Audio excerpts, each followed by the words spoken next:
I'm really happy to have Mira here today. I'll just give a little bit of a preface. So Mira was going to actually do a small opening to our critical minerals session that was to come later in the day.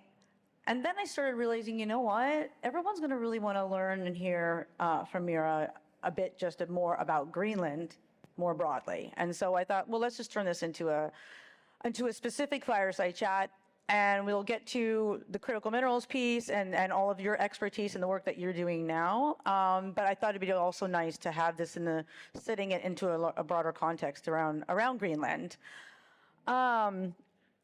So Mira she works right now with Kaya Partners. It's like a strategic consulting kind of company, but her and is Greenlandic, but you actually come to that from a very long history of accomplishments. You've worked both inside and outside of government. You've served at the Greenlandic representation in the EU, to the EU in Brussels. You were Greenland's SAO representative to the Arctic Council, a special advisor on Arctic defense and security related issues for the Greenland Ministry of Foreign Affairs. You spent time at the UN Permanent Forum for Indigenous Peoples, and more recently as an advisor to the Kingdom of Denmark's defense policies at the Danish Ministry of Defense. Now you can see why this is going to be a really interesting conversation. So I feel, Mira, why don't you introduce maybe yourself to everyone a bit and give us a little bit more context of your professional background that will help frame this conversation. Sure. Jessica, do you hear me? Yes. Yes. Great. Great to be here, and thank you for having me. I wish I could sit next to you, but I hope this will work for you as well. So just to add a bit to the introduction, I am from Nuuk, where I currently live, the capital of Greenland. And my career was that I was more or less brought up in the Ministry of Foreign Affairs, worked there doing my studies. It was my first job. And as you said, I was posted to Brussels. And then I have, throughout my career, just worked on Indigenous people's rights, the EU cooperation, Arctic and North to North cooperation, which we will also talk about today, and then most recently on the defense and security file and the green transition in my current position at Kaya Partners. And in Kaya Partners, we do work with the intersection of geopolitics, climate, and economics, and then we try to advise our clients who have to make decisions in these environments that are often shaken a lot by politics, as we see currently as well. What I can also say is that throughout my career, the international focus on Greenland has increased a lot. We have, of course, during the time seen different developments and, so to say, gold rushes, as was mentioned in the previous session, where critical minerals have been in focus especially. And there often the attention goes to Greenland. This happened back in 2012, where Greenland and the European Union signed a letter of intent on critical minerals. But of course also in 2019, where there was this first purchase idea from the Trump administration. But we have not seen this level of international engagement that we see today from so many different countries, opening of consulates, as we will talk about, investment statements, and so on. And also the Premier of Greenland talking to the European Parliament, and he's also attending the Munich Security Conference this week, which is also a statement in itself. So I have worked with this a number of years, but what has happened the last years is definitely unique in different ways.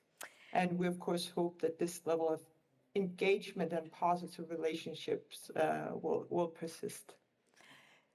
Exactly. So, like you said, it's been in the past. There's, all attention kind of wax and wanes, I guess, right? Waxes and wanes. Well, right now, all eyes are on Greenland, but everyone says Greenland, and Greenland with, with Denmark. I think it would be good for us right now, maybe to spend a few minutes, if you can just kind of help explain what that structure in the relationship between the Kingdom of Denmark and Greenland is, and especially, I think, on the foreign and security affairs relations between the two.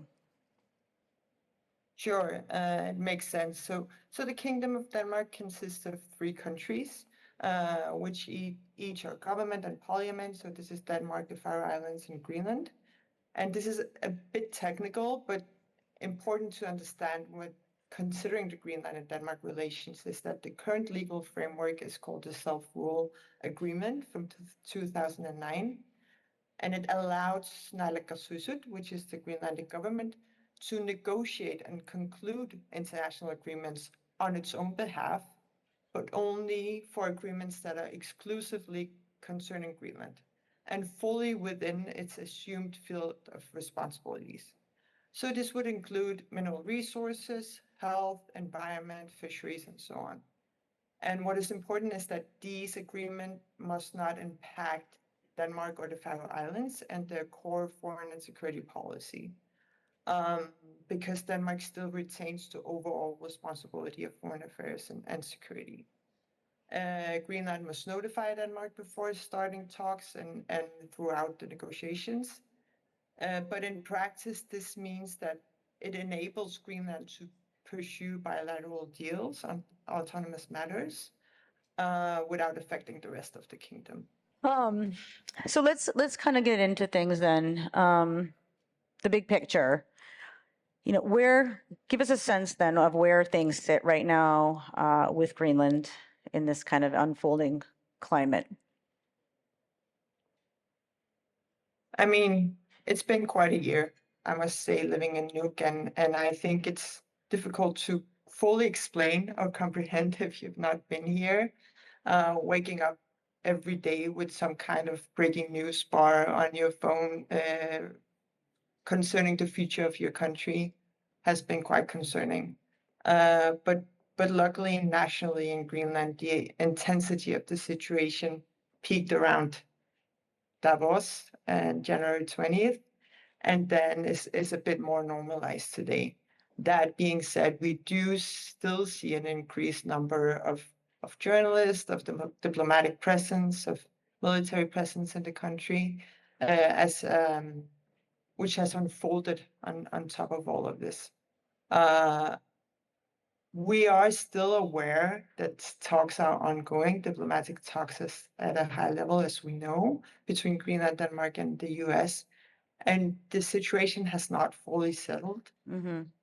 But there's one thing that I do think has not been reported sufficiently from Nuuk and from Greenland this past year. And it is the strength of the community throughout all of this.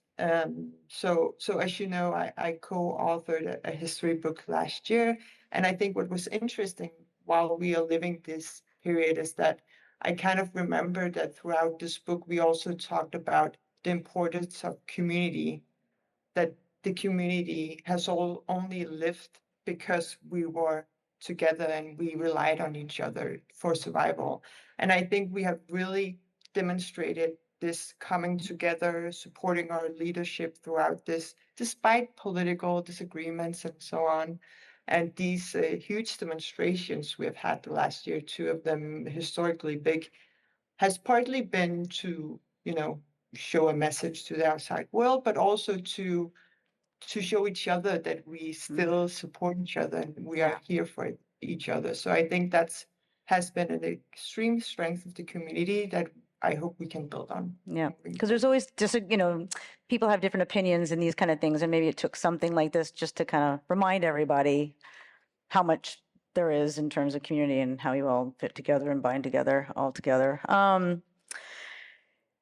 So you discussed the relationship between Greenland and the Danish kingdom. Greenland controls its own resources. And so let's talk then a bit about critical minerals.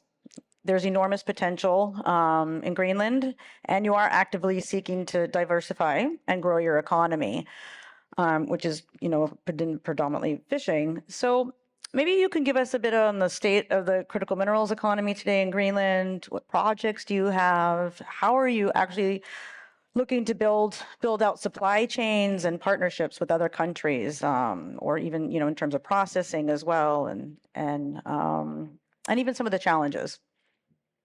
Sure.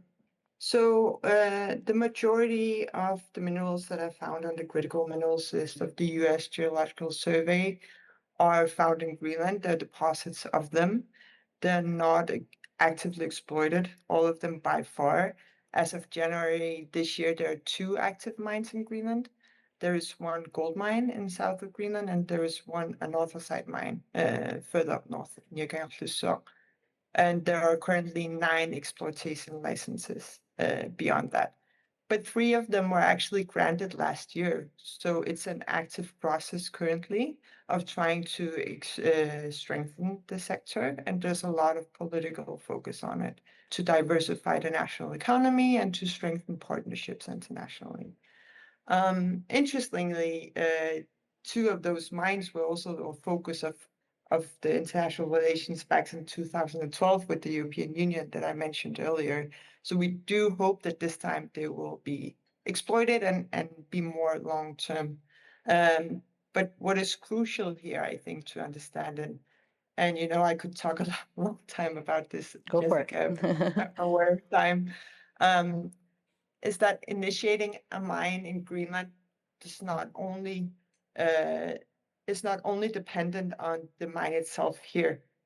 To be able to establish the mine and for the miners to get investment, take loans, and start operations and export materials in the end, there needs to be a full supply chain in the downstream end of the supply chain.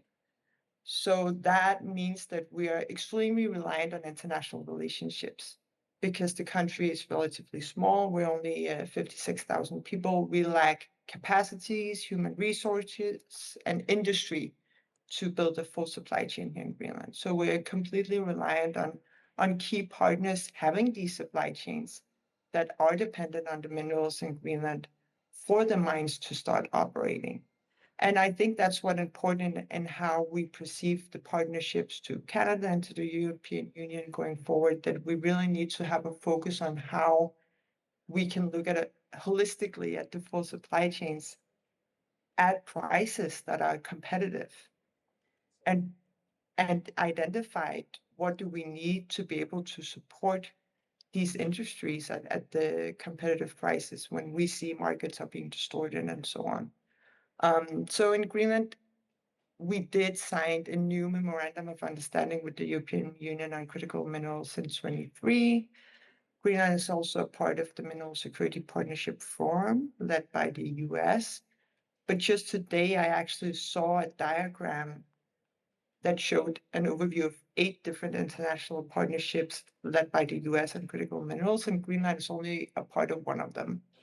So I do see that there's a lot of potential to start including Greenland more in these developments and partnerships. And we all just need to find our place in the supply chain and support that, right? So we need to identify where there is expertise, capital, and demand to be able to build all of these and see where the challenges lie in terms of transportation, investments, legislation, and there's still some way to go on many of these minerals. Yeah, I mean, I think you make a very, very interesting point. And because we also are trying to get our, critical minerals economy up off the ground, especially when it comes to the north and thinking about how that plays out. And there's always the discussion about how to attract patient capital. And so kind of taking off of a little bit, what you were talking about, that we really need to have these kind of to get the investments you need at the exploration stage. You almost need to then know where the offtake market is at the other end and the price that it's going to be guaranteed at. Do you see, generally speaking, more now concerted and a strategic approach in terms of like an allied cooperation around trying to tap into different process, like who's doing processing and this and where these supply chains could be built? Or are we still kind of, in the very fragmented stage? I think we're getting closer, and I think this past year has definitely moved key partners closer to that strategic way of thinking. There is still a lot of challenges.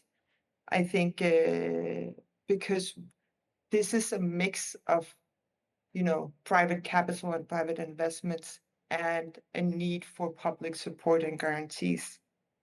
So one thing is between borders, but another thing is how do you mix this private and public interests and needs and demands. And I think that, I mean, for some things we need to go at it by case because minerals are also different and they have different markets and they have different supply chains. So it's difficult to just have one approach to the whole sector, right? And I think some of these partnerships are looking very strategically at it. But again, we need to see where are the strengths of different countries and partners to be able to support each other. And of course, Greenland might not be the cheapest place to mine because we do have some transportation and infrastructure, but it can be a key in diversifying supply chains for Europe, for Canada, and for other countries. Yeah. Let's move a little bit to more specifically Greenland-Canada relationship. On the political side of things, you recently attended the opening of Canada's new consulate in Nuuk. So tell us a bit about your experience with that, its significance you feel for Greenlanders, for Greenland, and even for our bilateral relationship. Sure. So actually, Canada first announced its plans to open a consulate here in 2024 before this whole spectacle. And also Greenland did announce its plans to open a consulate in Canada before this all happened. So there's been a strategic and cultural aim to strengthen these relationships for a while, to strengthen the north-to-north collaboration, but also for Greenland to strengthen the relationships to North America in general. We saw in 2024, when the Greenlandic government published the Foreign Affairs strategy, that that was a key focus. So not necessarily to abolish its relationship to Europe, but to strengthen other ties as well to North America. And the opening of the Canadian consulate itself was quite moving, to be honest. They had chartered a full flight of Inuit coming from Canada to take part in the event, but also to show their support to fellow Inuit in this situation. So it was very moving and joyful and definitely something that was a spur of joy in this whole situation. And we actually have, we shared the world's longest maritime border of more than 2,000 nautical miles. We have a long historical relationship. Some of us still talk languages that are quite similar. So this relationship is important for many of us. But what is maybe lacking and what is something that the government wants to focus more on is on trade relations and transportation, because those are definitely more focused towards Europe currently. And there are some challenges to be overcome to make that more fluent.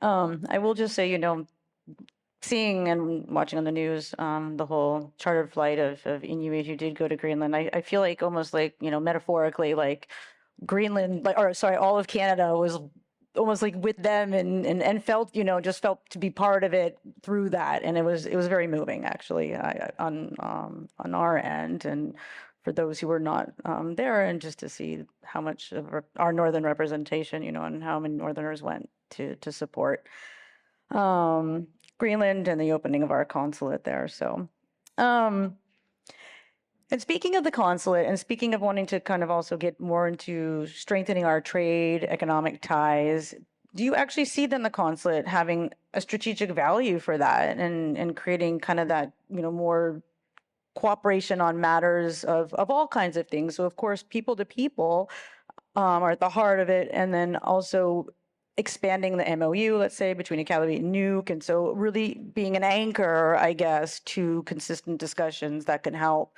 strengthen the people-to-people ties, the economic piece, charting out, trade, supply chains, where we would, strategic infrastructure and these kind of things. Of course, presence means a thing. I mean, presence is not only symbolic, it's also about knowledge and experience, and having experience about how this country functions, how the people relate to each other, what kind of infrastructural challenges that we experience from a day to day, but also how deep these roots that I mentioned earlier are in a day to day. I'm sure the representative will recognize these the cultures from North Canada and how they're represented in Greenland as well in a different way. And then I think for us, it's also important that we get a sort of familiarity on a day-to-day basis with someone representing Canada. And that will create more, trust and to be able to build these relationships forward.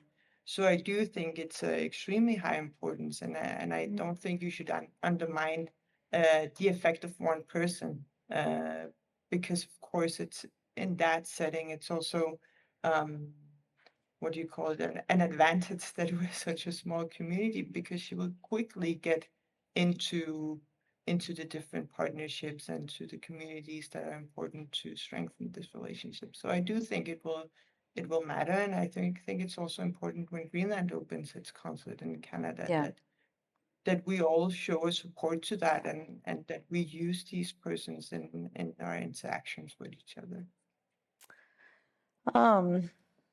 Yeah, and so that's going to add, I mean, because at a much greater capacity for Greenland and Canada to have that kind of cooperation, because you do have a consulate that works, the representation out of Washington, D.C., that is representing, it's your representation to Canada as well, but, oftentimes U.S. politics makes that difficult to do both. And we've also now, we're talking about, we would be, we're going to be opening a consulate ourselves in Alaska. And I think, maybe just to get a little bit more though into both the east and the west piece of it, because, Greenland sits really, in between, right? So it's between it's one foot in both sides, the North American Arctic, and we've got NORAD on that side, with US, Canada, and then there's the the Nordic Arctic, and then we could say NATO on the other side. And so just in terms of like defense and security, and thinking about Greenland's bilateral relationships with, Europe and the EU, and that on one side, the bilateral relationship with Canada, how is, and then also with the United States, how then have the events over the past year then been perceived in terms of how to navigate all those relationships going forward? So Greenland has historically believed in the Arctic being a low tension area. The different governments have worked to keep this a low tension area, and therefore we have not actively increased military presence to the extent that it was not deemed necessary. But we do see, of course, Greenland also, I mean, the government of Greenland knows that they're a crucial partner in increasing the surveillance in this region, and they're very open to partnerships, both with NATO and other partnerships. And I see that today NATO has also announced that they are increasing or starting their Arctic Sentry mission, increasing surveillance and capacities in the region. And Greenland is a strong partner to that. I also saw that the UK-led Joint Expeditionary Forces are also increasing their operations in the High North. And Greenland has also been a supporter of that cooperation to some extent.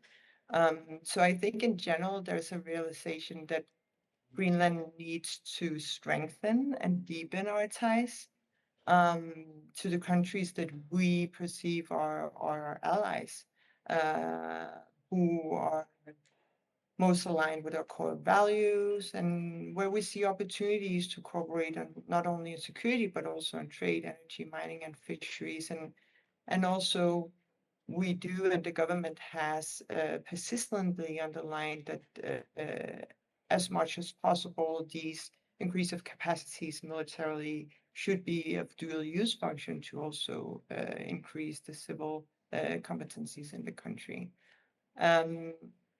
So I think for most of us, it is a time of diversification, rather than relying heavily on individual countries to kind of increase partnerships throughout.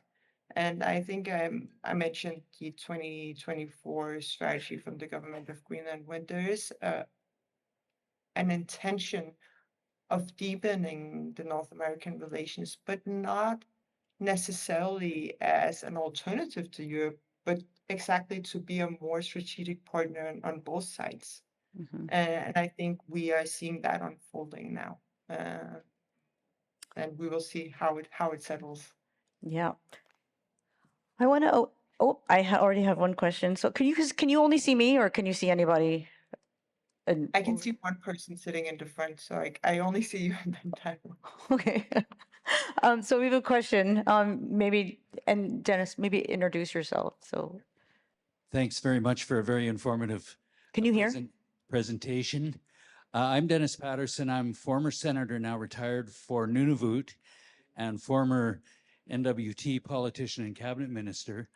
I was very interested to hear your vision of a common Arctic coastline between Greenland and North America. Your talk about infrastructure and supply chain.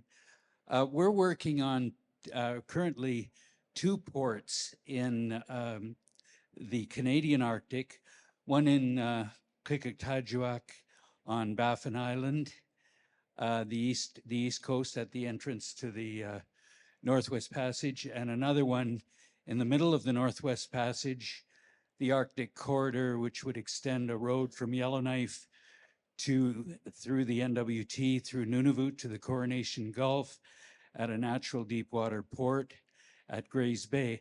I'm just wondering if you could tell us, you mentioned infrastructure and supply chains. Could you tell us what's happening in Greenland with respect to ports, please? Sure. So there's been a development of a larger port here in Nuuk, which opened a couple of years ago, and they are seeking to expand that.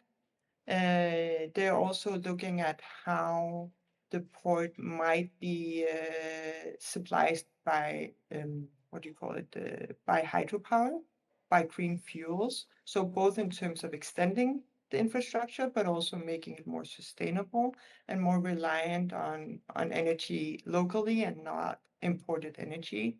And also there's been, so the government of Denmark and Greenland agreed on an increased partnership last year that included investments in a port in South Greenland. So they're doing now the preliminary work in terms of building a port in South Greenland as well. There would be more capacity for industrial use and I'm sure also for dual use purposes. In terms of airports, we just opened an international airport in Nuuk last year. Ilulissat will also have a longer airstrip this year, and Qaqortoq, South Greenland as well. And there are also plans to build an airstrip in East Greenland. So a lot of infrastructural projects. Can you Of course, things take time, but we are planning on it. And can you touch a little bit on kind of the financing piece, because there seems to be maybe some misconception. I toured the port expansion in Nuuk, and learned that in fact a lot of it is private sector investment, and I think it's even one of our pension funds. And so there's this sense, I think people sometimes feel that maybe like everything, like Denmark has built everything in Greenland or something like this. And so maybe if you want to, if you have anything to add to. I guess there's not one common structure. It's project by project, really. And I see that, for example, for the expansion of a hydropower facility here in Nuuk now, which is happening currently, We have looked at the European and Nordic funding, but also private capitals. So it's often a mix, and what we're seeing now, of course, with the strengthened partnership with Denmark is a support, financial support for the deep water port in South Greenland and East Greenland, but it's not financing the full project. So there will be other capital coming into those projects as well. No. Do we have another question that somebody wants to ask? Oh, I think there's one back there. Oh, just really, I think it's a student. Well, hello, and first of all, thank you for your presentation at this conference. Can you introduce yourself? I think. Yes. Yes. I'm Evelyn Turno, and I'm attending this as a student attendee with my school Mall UN Club. And basically, you were talking about critical minerals and possible future partnerships to further mining products. But we know that mining can have very large-scale development, and large-scale development can also have serious environmental and social impacts. And so how could Greenland and its partners pursue resource development in a way that would protect fragile Arctic ecosystems and also ensure benefits for the local indigenous population? Thank you. It's a great question. Thank you. So the Greenlandic mining sector has introduced pretty high-level legislation on environmental and social impacts, following some of the legislation in Norway and others. And in terms of indigenous peoples' impact, I think it's also important to remember that in Greenland, indigenous peoples are not a majority, minority. We are a majority. We form part of the government, and so it's not a distinguished population, but we are a part of the decision making throughout the process.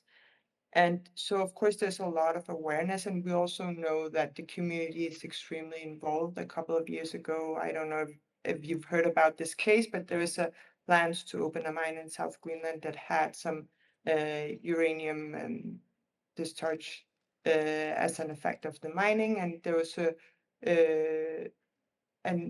substantial demonstration in the local communities on not wanting the project to go ahead.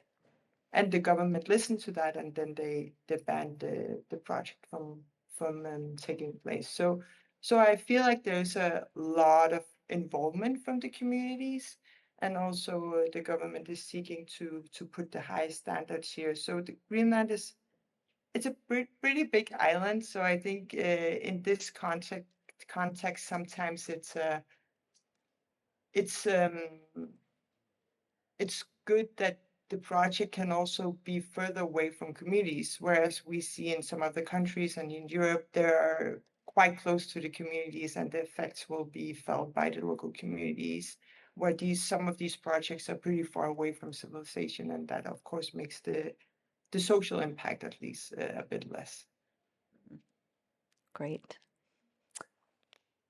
I don't know, are we, oh, sorry, okay. It keeps getting bigger and smaller, so it's very confusing, but, okay, Mira, this is fantastic. I thank you, everyone here, I think, also thanks you, I'll let everyone clap, but, I just want to say, I'm really glad this worked out the way it did, because I really know that people just wanted to have a conversation also about Greenland and to learn more, because it is so much in the news and all over in our thoughts and everywhere right now. So thank you. And I look forward Thank you for to having me. getting together in person.